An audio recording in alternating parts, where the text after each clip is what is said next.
When your wife hands you a questionnaire asking, on a scale from 1 to 10, how emotional do you think you are? You know something's off. At first, I laughed it off as one of those magazine personality tests. But after the third casual assessment in 1 week, my radar went into overdrive. Marriage for 7 years taught me one thing. This wasn't normal. The questionnaires were just the beginning. Suddenly, she was cooking my favorite meals before suggesting we talk about our communication styles. She'd touch my arm sympathetically when saying things like, "It must be hard for you to express vulnerability." I started noticing her taking notes on her phone after our conversations. Something calculated was happening, and my instincts screamed it wasn't for our benefit. One Tuesday evening, she mentioned going to her sister's place for their weekly meetup. With the house to myself, I settled in with a beer and the basketball game. Halfway through, I realized I needed the tax documents we'd filed together. She always organized those in her laptop folders. I opened her computer. We'd always had an open device policy, and found the tax folder easily enough. But as I was closing the browser, a tab caught my eye. 10 steps to fix your husband. Week 3 progress report. My finger hovered over the mouse. This couldn't be what it sounded like. It was worse. The screen displayed a professionally designed blog with thousands of followers. The latest post began. It's been 3 weeks since I started implementing the 10-step husband improvement plan, and I'm seeing promising results. Step 3. Reward desired behaviors has been particularly effective. My stomach dropped as I scrolled through detailed accounts of our private life. She'd documented everything, from his annoying habits to breakthrough moments when I'd finally responded correctly to her prompts. There were paragraphs analyzing my reactions to her behavior modification techniques. Comments from readers gave her additional suggestions. Try withholding affection when he doesn't comply, or men are like dogs. Consistent rewards work wonders. I discovered she'd been running this experiment for months. Each step designed to fix something apparently wrong with me. The post about Step 1, identify his major flaws, had a spreadsheet attachment listing 27 of my supposed deficiencies, rated by severity. According to her analysis, I was emotionally stunted, insufficiently ambitious, and needed complete communication reprogramming. The comments section was worse. Hundreds of women sharing their own husband improvement stories, congratulating my wife on her methodical approach. She had become some kind of relationship guru, building her social media presence using our marriage as her laboratory and me as her unwitting test subject. I sat back, the basketball game forgotten, reading post after post. The careful manipulation, the false praise, the strategic improvement conversations, all of it documented and shared for public consumption. Our intimate moments analyzed like scientific data. The realization hit like a physical blow. The woman I trusted most had betrayed me in perhaps the most fundamental way possible. But I didn't slam the laptop shut. I didn't immediately call her with accusations. Instead, I took screenshots. I made notes. I read every single post from the beginning. Knowledge is power, and I needed to understand exactly what I was dealing with. By the time I heard her car in the driveway, I had the beginnings of a plan. She walked in, smiled at me. That same smile I now recognized from her blog as her positive reinforcement, expression, and asked how my evening was. I returned the smile, knowing something she didn't. She might have her 10 steps to fix her husband, but I only needed 1 step to end this charade once and for all. The next morning over breakfast, I watched her through new eyes. She placed my coffee exactly how I liked it. A detail praised in her blog post titled Step 4, Study His Preferences. When she suggested we try couples meditation that weekend, I recognized it from her upcoming content calendar. Step 5, Introduce emotional awareness activities. Sure, sounds interesting, I replied, noting how she immediately tapped something into her phone. I was now hyper-aware of every interaction between us. The casual hand on my shoulder wasn't affection. It was a calculated touch recommended by a commenter to establish physical connection before making requests. Her questions about my day weren't genuine interest, but data collection for her audience. I decided to dig deeper. For the next 3 days, I played the role of oblivious husband while conducting my own investigation. During her shower, I checked her email and found newsletters from blogging platforms congratulating her on reaching 75,000 followers. There were messages from publishers interested in turning her 10 steps into a book. She had even scheduled speaking engagements at women's conferences to present her husband improvement methodology. My blood boiled discovering she'd been sharing before and after videos. Nothing explicitly showed my face, but there was footage from our home, private moments repackaged as evidence of her success. In one clip, she narrated over footage of me helping with dishes.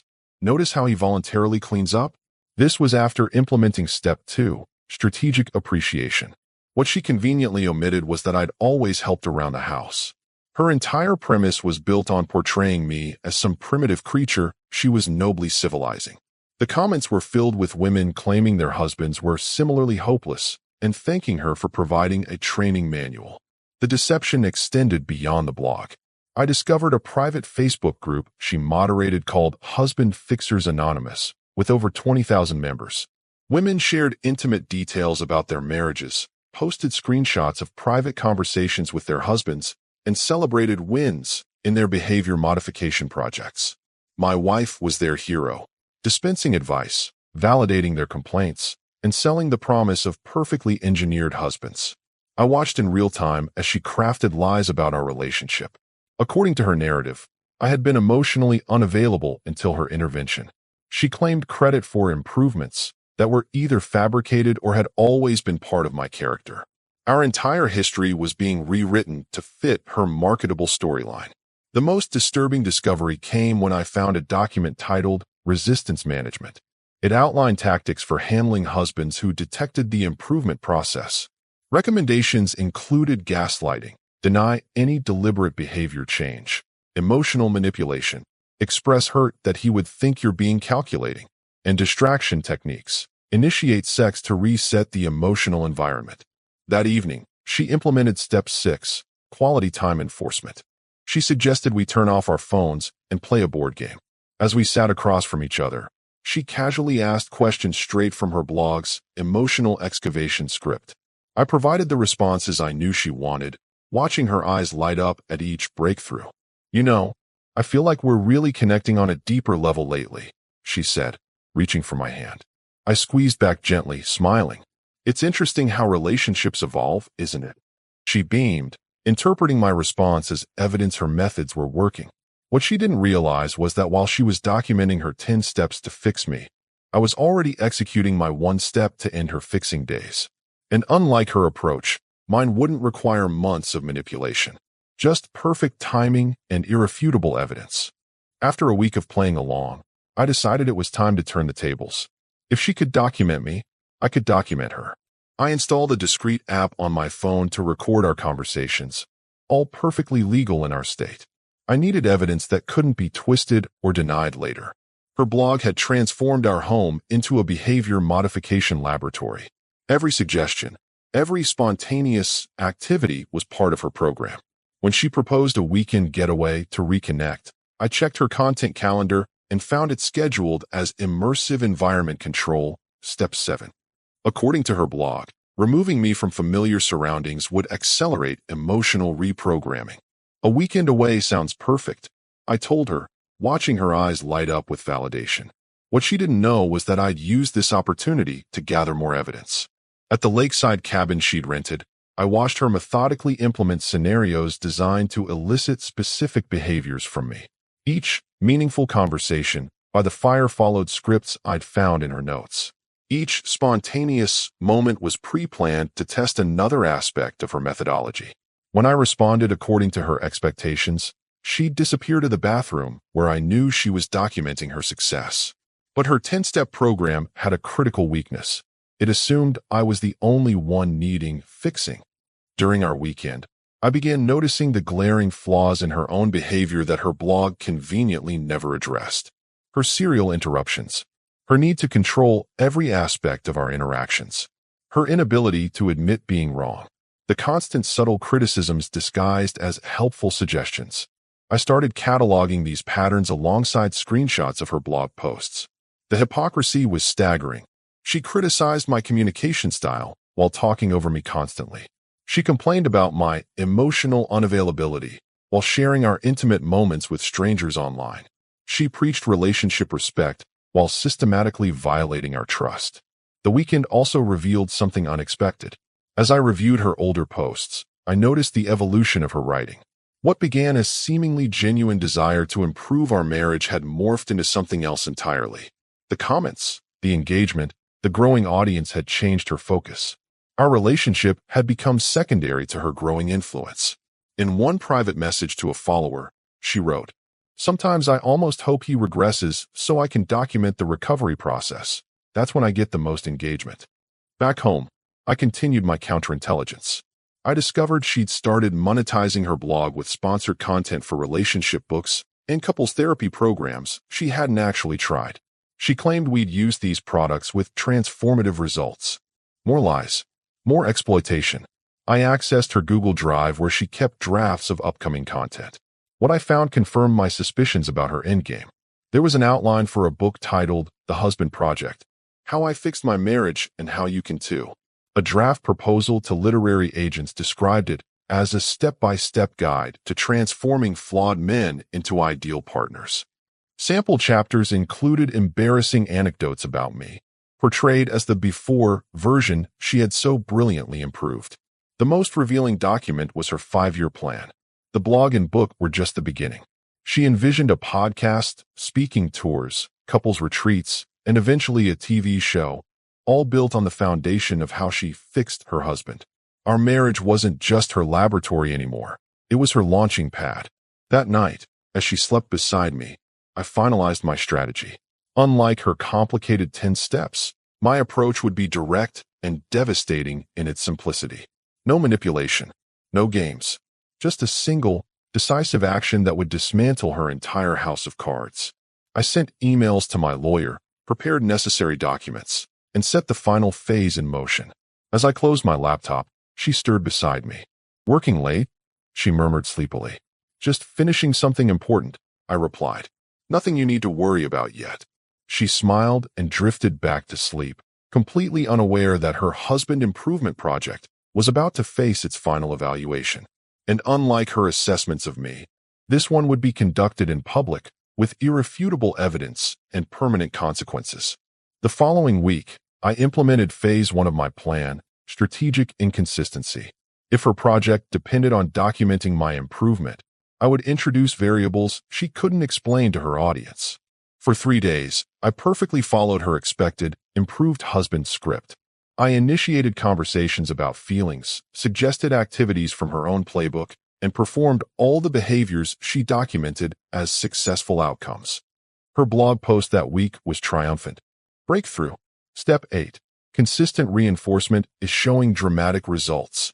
Then, without warning, I reverted to some of the behaviors she had fixed, leaving dishes in the sink, answering questions with minimal words, watching sports instead of her suggested documentaries.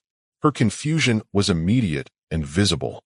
That night, I watched her frantically typing, trying to explain this regression to her audience. Her next attempt was Step 9, crisis intervention, creating a controlled emotional situation to prompt a specific response. She initiated an argument about weekend plans, designed to test whether I would use her taught communication techniques.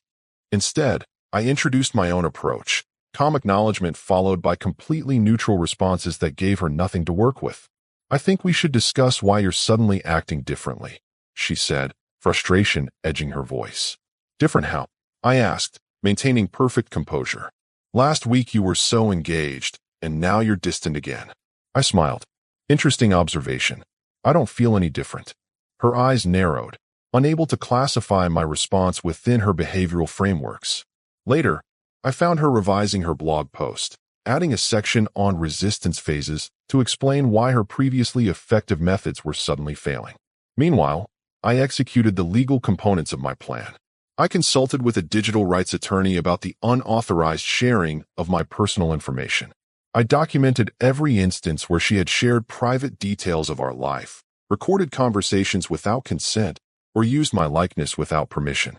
I compiled financial records showing how she had profited from content featuring our relationship. I also contacted several men whose wives followed her blog. Without revealing my true connection, I shared concerning excerpts where my wife encouraged manipulation tactics. The responses were illuminating. Many were completely unaware they were being subjected to similar improvement programs. As her final step approached, step 10, lock in new patterns, I prepared for my endgame. I created a separate bank account and transferred my portion of our assets. I secured a new place to live. I compiled all evidence into an organized presentation. Most importantly, I arranged for key people to be present at the right moment. Her parents, who she respected immensely, my brother, who she had described in her blog as a positive male influence on me, and two mutual friends she had unknowingly enlisted to report on my behavior when she wasn't around. One evening, she announced she had a special night planned for us. Her blog revealed this was her final step celebration, designed to cement all her work before revealing her success story to the world. She had planned a dinner where she would secretly record my transformed behavior as the culmination of her project. That sounds perfect, I told her. Actually, I've been thinking we should invite some people to join us. Your parents mentioned wanting to see us, and it would be nice to have my brother there too. Her hesitation was brief but noticeable. This wasn't in her script, but refusing would seem suspicious. I was thinking it could be just us, she said carefully. I really think they should be there, I insisted with a smile. It feels like an important night, a turning point worth sharing. Her expression brightened, misinterpreting my suggestion as validation of her work. You're right. This is something worth celebrating with family. Exactly, I agreed. A night no one will forget. As she busied herself with preparations, adding our family members to her carefully orchestrated event, she remained oblivious to the fact that her improvement project was about to face an unexpected final examination. One that would test not my compliance with her program, but her ability to face the consequences of her actions. The evening of her Step 10 celebration arrived with perfect dramatic timing. She had transformed our dining room with candles and flowers, all strategically placed to create the backdrop for her final triumphant documentation. Her phone was positioned on the bookshelf, angled to capture the table. A hidden recording of her husband showing how effectively she had reprogrammed him. Her parents arrived first, followed by my brother and our two mutual friends. She played the perfect hostess, unaware that everyone present had been privately briefed by me days earlier. Not about everything, just enough to ensure they would observe with open eyes. Throughout dinner, she orchestrated conversations designed to showcase my improvement. Questions about how our communication had evolved. Comments about how much more emotionally available I seemed lately. Each prompt crafted to elicit responses that would validate her methods. I played along flawlessly, giving her exactly what she wanted, the transformed husband her audience expected. Her eyes gleamed with satisfaction as I participated in her performance, unaware it was actually mine. As dessert was served, she raised her glass. I'd like to make a toast to growth and positive change, she announced, looking meaningfully at me. To relationships that evolve and improve through consistent effort. I smiled, raised my glass, and then reached for my phone. Actually, I have something I'd like to share with everyone. The slight tension in her shoulders was visible only to me. This wasn't part of her script. I've been doing some writing too, I said casually. A project I've been working on for the past few weeks. Her expression froze somewhere between confusion and alarm. I connected my phone to our TV screen. I call it the husband observer, documenting life as an unwitting test subject. The screen displayed her blog's homepage. The silence that followed was deafening.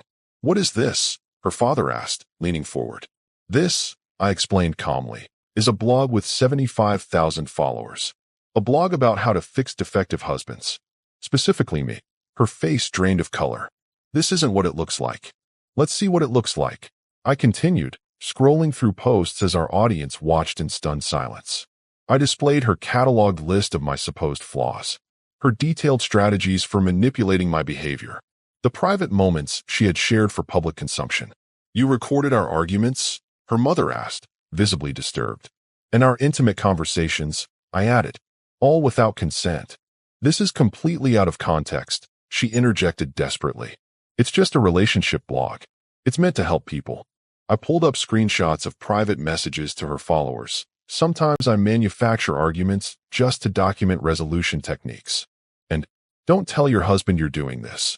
Men can't handle knowing they're being improved. Her attempted explanations grew increasingly frantic as I methodically presented evidence of her duplicity. How she had distorted the truth of our relationship. How she had exploited our marriage for content. how she had violated core principles of trust while positioning herself as a relationship expert. All those conversations we had, I addressed the room. The dinners where she asked specific questions. The weekend trips that felt oddly structured. Every moment was content. Every interaction was material for her audience. When she tried to paint it as a misunderstanding, I played audio recordings of her explaining to followers how to disguise manipulative tactics as genuine concern. When she claimed she had always been transparent about her methods, I showed time-stamped documents proving otherwise. This was going to be my career, she finally admitted, anger replacing denial. What's wrong with helping other women improve their marriages? Everything I did was to make our relationship better. Better for who? I asked. Better for your followers? For your book deal? For your speaking engagements? Her eyes widened. How do you know about those? The same way I know about the TV show pitch and the podcast plans. I observed. I documented. I researched. I simply did to you what you've been doing to me. The difference is I never pretended it was for your benefit. The room remained silent as the full scope of her deception became clear to everyone present. Her parents' expressions shifted from confusion to disappointment.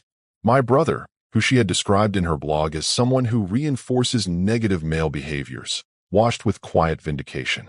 What exactly are you trying to accomplish here? She demanded, desperation edging her voice. Clarity, I replied. Just clarity. What I didn't tell her was that this confrontation was only step one of my one-step plan. The real reckoning was still to come. After our guests departed in uncomfortable silence, we faced each other across the now empty dining room. The candle she had placed for her victory documentation still burned, illuminating the wreckage of her carefully constructed narrative. You've made your point, she said coldly. You've humiliated me in front of everyone. Are you satisfied now? Humiliated you? By showing people what you actually wrote? Interesting how having your own words repeated back becomes humiliation when the audience changes. Her jaw tightened. It wasn't just about content. Our marriage was improving because of my methods. Our marriage was becoming a performance. I corrected. Every response measured. Every interaction evaluated.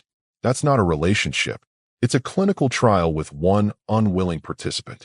So what happens now? She demanded. You've had your revenge moment. What's your endgame? In response, I retrieved a folder from my office and placed it on the table between us. This is my one step. Much more efficient than your 10. She opened it tentatively. Inside was a comprehensive separation agreement my lawyer had prepared, alongside printouts of state laws regarding digital privacy, unauthorized recording, and public disclosure of private facts. You're divorcing me over a blog?